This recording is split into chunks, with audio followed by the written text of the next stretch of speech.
Hi everybody, it's me, Mr. Ripcord here today, and today I have a special video, and I'm going to be putting the Nintendo Switch VR up against the Oculus Quest 2, which is obviously an unfair advantage, but I just wanted to see the comparisons and see how they work, or whatever, that kind of stuff.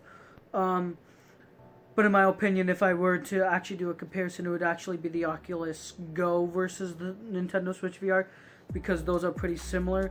But today we're going to be putting up against, the two. Now, we're going to start off with the Nintendo Switch VR. My Switch is actually in there right now.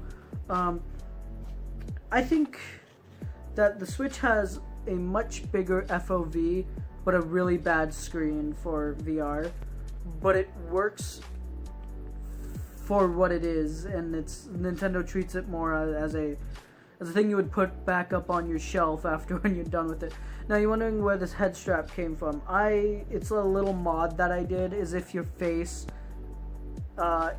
works with this mod though. What I did is because I actually liked the Switch VR and I stayed in it for a couple hours, believe it or not. I was one of the few people, you attach it to this, and you're like, but wouldn't it slide off? If your face is perfect for it, then do this mod. It's perfect if you're actually a fan of Switch VR.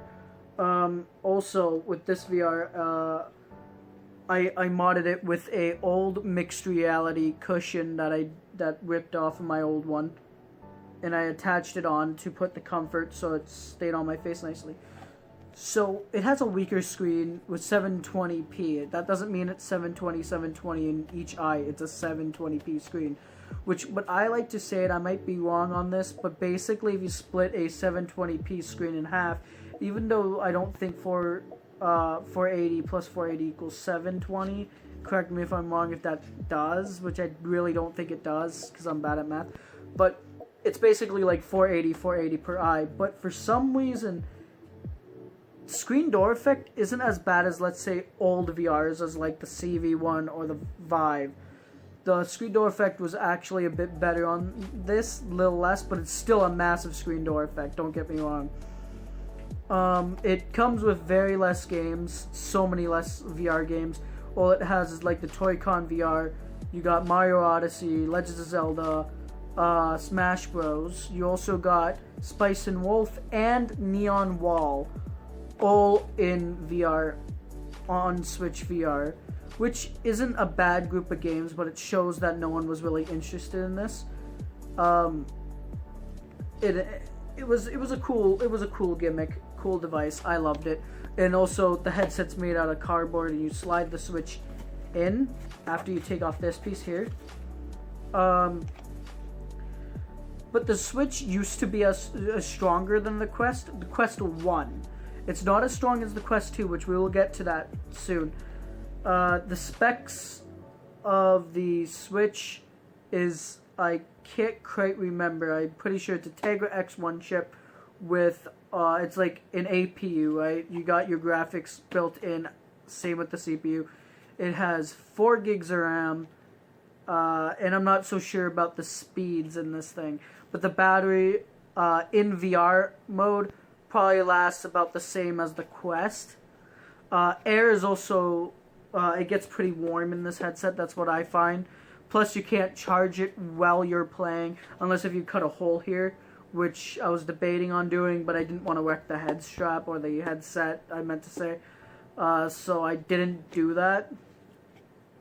But it's not a terrible experience, but you don't get full degree of movement. You only got stationary. So whenever you move your hand this way, it's going to stay there, but it's going to turn that way. Like the controller is going to look that way, but it's not going to move that way, kind of thing. Which is not a bad thing, because the Go had that, the Oculus Go. So I relate this more to the Oculus Go VR, but this thing is more powerful than an Oculus Go by a long shot. Now, dust and stuff where the lenses are do build up a lot easier with this headset, but it's not bad. I never really had a problem with that because it's really not that noticeable. It also fits glasses pretty nicely. That's what I find with mine. The glasses do not scratch up to it, and that's really good. But I would not recommend this. If you have a Nintendo Switch and you're a Nintendo Switch only person, then yes, I recommend it. Unless if you see it on sale, yeah, snatch it up, test it out for yourself. If you see it on sale for like $20 Canadian, $30 Canadian, snatch this up. It's not that bad. But also, this has attachments for guns and stuff like that, so you will be able to play. You just slide the Joy-Cons into it, or you could just play with the Joy-Cons themselves. Like, I built a Beat Saber clone on this, and it wasn't terrible. So I was thinking, like, what if Beat Saber made a Beat Saber Mini, not Beat Saber itself, but a mini version of their game on the Switch? For some reason, I feel like that would actually sell. I don't know why I feel like that, but yeah. Also, this is not a terrible way to get into VR, unlike phone VR, because at least this has 2 actual VR games, which are Neon Wall and Spice and Wolf VR on here. You could test those games. Phone VR I do not recommend. It's similar to a phone VR, but it's better than a phone VR. A lot of people, maybe some people will disagree on me with that, but yeah, and also this is also a moddable headset, like I did. You can mod it, which is not bad. Like people do charge holes, or even there's some people, which is so weird to me, that I only spend like maybe only up to 1 hour in this, and that's all I can do. Some people stay in for a lot longer. It actually puts battery packs on it. Wow. It's also a lot heavier than the Quest, so this head strap works for me, but it's a hell of a lot more uncomfortable than the Quest, which we'll get onto that soon. Also, the controllers are rechargeable. You don't take out the batteries, that kind of stuff. Also, overall, the Switch VR isn't terrible, but it's not the best. And it's not the worst. Oh, it's definitely better than Nintendo's Virtual Boy when that came out. But would I recommend this though? Depends on what type of person you are. If you're not into intense VR and not VR chat, you just want like to be alone and play alone, this is the headset for you, bro. Like, if you have a Switch and you have nothing else to do, if it's on sale, snatch it. Then I recommend it if it's on sale. But if it's not, don't bother. Also, it's not very sturdy. I mean, well, it kinda is. Just not this piece here is not very sturdy. You can see mine's all crinkled up and stuff. So take good care of it because it's made of cardboard. So yeah, anyway, moving on to the controllers. See, the Switch would have been great for VR if it had full tracking. These controllers would be great for also Beat Saber. Just imagine holding them like this. That would be great. It also comes with, you know, wrist straps. You know, you just put those on. You put on the other. And they're not an uncomfortable way of holding the controllers. They are really comfy. And plus, on top of that, this would have been even better for VR because just imagine if, I'm not saying this will ever happen, I doubt it will ever happen. Let's say not Beat Saber, sorry. Let's say a VR chat came to the Nintendo Switch. Look at how many emotes you could do with these. You got buttons here, you got buttons here, you got buttons galore. You got so many buttons. So this would have been perfect for VR in my opinion. But it's never gonna happen unless if the Switch Pro changes their mind and has more VR purpose to it. But the Switch is also weaker than the Quest 2, which we'll get on to that. But yeah, the straps slide on. You just have a lock mechanism. Make sure that's locked. But I find that the straps are so much better than the Quests, in my opinion, because at least like with these straps, you actually are confident on letting go because these are a lot lighter than the Quest controllers. At least these, you feel like they're just going to stay there instead of rip off, which I had many problems with a mixed reality headset. But yeah, this would be a VR for you if you just don't give a shit about any other things and you only have a Nintendo Switch, and that's one recommendation, or I recommend it if it's on for sale for just a little gimmick to test out, right? Anyway, I only have the gun, which is, I don't know where I put it. Whoopsies. I only have the gun for the Switch. But you cannot use the head strap with it. You have to take that off. Anyway, next up is now the Oculus Quest. Oh, wait, forgot to mention one more thing about this. You can unslide it and hook it up to see it on a TV or something, but you cannot play it in VR mode if you do that. That's about it for the Nintendo Switch VR, plus lenses are bigger, but I wouldn't say they're better. But they're much bigger, but you don't have IPD adjustment either, or you don't have that slider to push it away from your face, but neither does the Quest. Well, technically the Quest does. Anyway, Oculus Quest. This has a smaller FOV, and the lenses are much smaller, but the screen is much better. Oh, I forgot to talk about refresh rate. This guy right here, this guy has 60 FPS, and most VR games do not run at 60. That has 60, which is a little nauseating. This has 72, 80, and 90 hertz. And I heard of a rumor of 120 hertz. If that's true, then this thing blows the Switch out of the water in any VR game possible. It has full tracking. Well, it's only 60 FO, but it has full tracking, much better tracking than the Switch will ever have. Also, you can connect it through Link, which I have attached right now, to your computer without needing to turn it off or anything. You could also play your PC VR games if you wanted to on here, and you could also take it on the go wherever you want. It has pretty much the same battery life as the Switch if the Switch was in VR mode, but the Switch has about an hour more than the Quest does in battery life. This also has a volume walker just like the Switch, but it has mics unlike the Switch has as well. This fits more comfortably on the face as well, and it is a lot less heavier. It is so much lighter that it's noticeable after switching over to it. The strap, the Switch, that was a disadvantage. Actually, it's a disadvantage, but that's not what I meant. I can't speak English. Mine had a strap because I made a strap for mine. So this doesn't count, guys. The mods do not count. So let's not count the mods.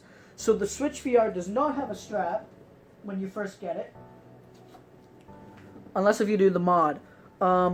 So I would say comfortability is so much better here. Speakers on the Switch are 10 times better than on the Quest, in my opinion. But these still do the job. They don't sound as bad as what people say they do. Also, this has IPD adjustment unlike the Nintendo Switch.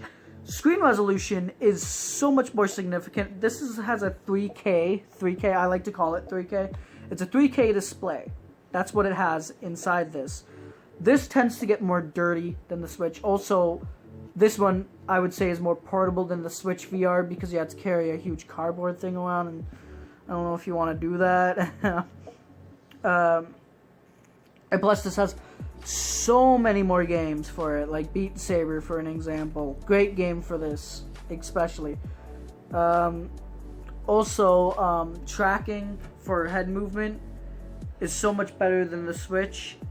I find that the Switch also, when you're holding your face straight, and you know you're holding your face straight, you will see that the image slowly starts moving away, and you have to keep looking at it, and you always have to reset your tracking, especially on the controllers. I noticed that with Neon Wall a lot.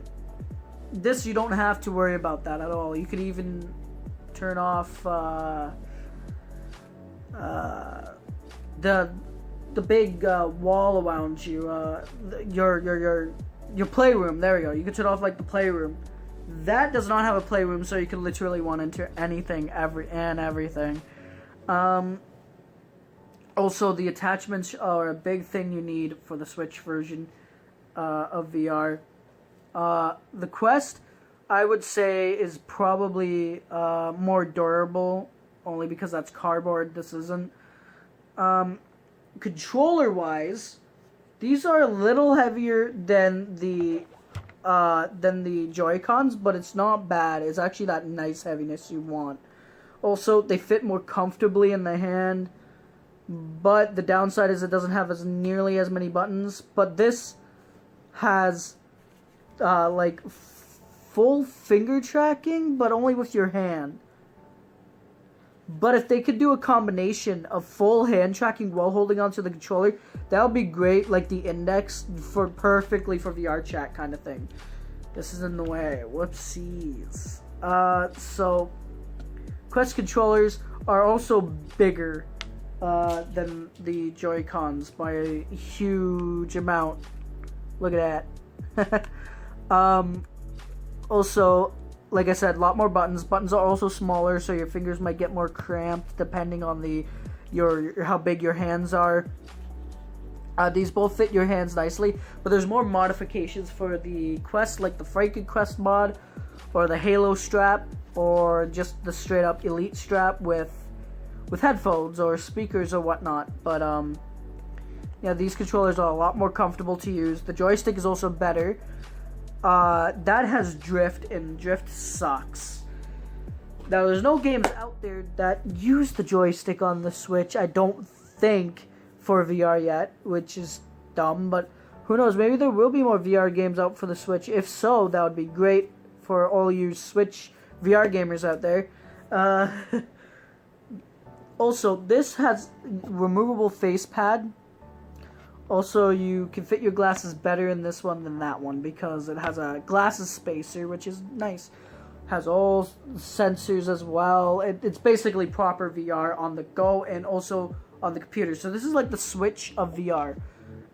So which one is more expensive, actually? I think the Switch is, because you have to pay $90 if you want the full kit and $40 if you want the small kit for VR. But if you already own a Switch, it won't be as expensive. The Nintendo Switch here in Canada is like, depending on where you are, around $300 to $350, then plus the $90 or the $40. This thing is pretty much for all of it, especially if you wanted to get games with it. That's like $420. I got this for I think $356 at Best Buy. So yeah, so this would be a cheaper alternative at getting into VR. You guys can't see what I'm pointing at. I'm pointing at the Quest. So basically, well, one thing, you could use the Switch VR in the dark because there's no sensors, you're only stationary. The Quest, you can't use in the dark. You have to at least have a light on. At least one light on. To at least see the surroundings. With the Switch, you can leave your play area because it doesn't have a play area. This one will kick you out of a game if you step out of the play area and you see your surroundings.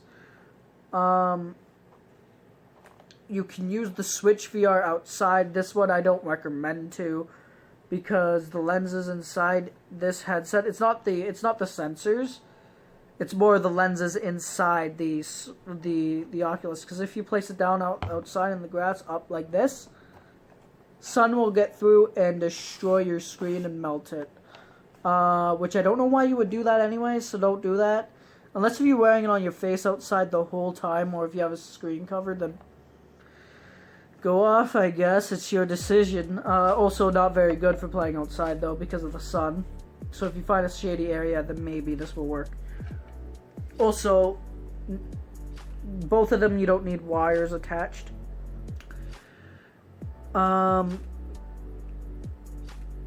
Which one would I recommend to you? If you already have a Nintendo Switch, right? You're only into the Nintendo Switch, then give that a try. It's really not terrible.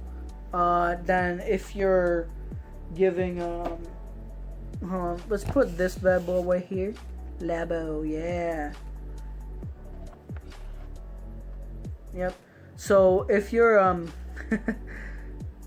if you're a Switch fan and you just want to play Switch, that's it, and all you have is a Nintendo Switch, I recommend that even at the full price. It is so much fun, and you will not regret it.